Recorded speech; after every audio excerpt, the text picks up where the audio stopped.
আমি 2018 সালে মাউন্ট মনিরাং, 2022-এ কাংয়াতসে, শিবলিং 2022-এই। তার আগে বিভিন্ন আমি যখন ট্রেনিংগুলো নিয়েছি সেইটার সময় আমি রেনক, কাবরু, ডোমের ক্যাম্প 1 পর্যন্ত আমি ক্লাইম্ব করেছি।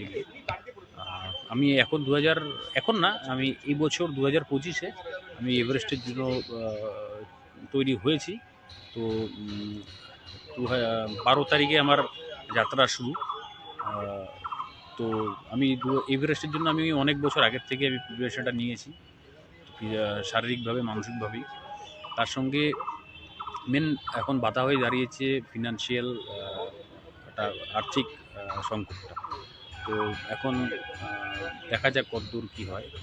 তো তো এমনি আমার রওনা দেওয়ার ডেট হলো 12 তারিখ কুচবিহার থেকে। এমনিতে কীরকম খরচ হয় এবং কীভাবে টাকা দেয়? খরচ এটার প্রায় 40 লাখ টাকার কাছাকাছি মিনিমাম একজন সাধারণ ক্লাইম্বারের পেছনে খরচ। তার মেন কারণ থাকে হলো 13 লক্ষ টাকার, প্রায় 13 লক্ষ টাকার মতন নেপাল গভর্নমেন্টকে রয়্যালটি দিতে হয়। তার সঙ্গে ক্লথিং আছে,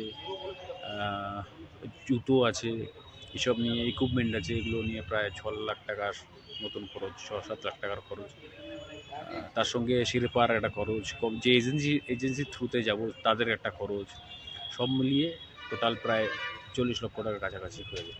তার সঙ্গে সাকসেস হয়ে আসার পর প্রায় 1.5 লাখ টাকা সাকসেস বোনাস দিতে হয় শেরপাকে, ওটা এক্সট্রা। আর কিছু কিচেন স্টাফদের ওটা বোনাস দিতে হয়। এসব নিয়ে প্রায় 40 লক্ষ টাকা আমার খরচ।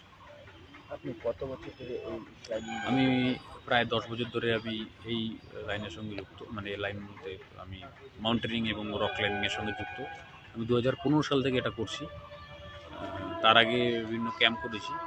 তো আমি ফুললি 2015 সাল থেকে আমি এক্সপিডিশনগুলো করছি, মানে মাউন্টেনিংটা করছি।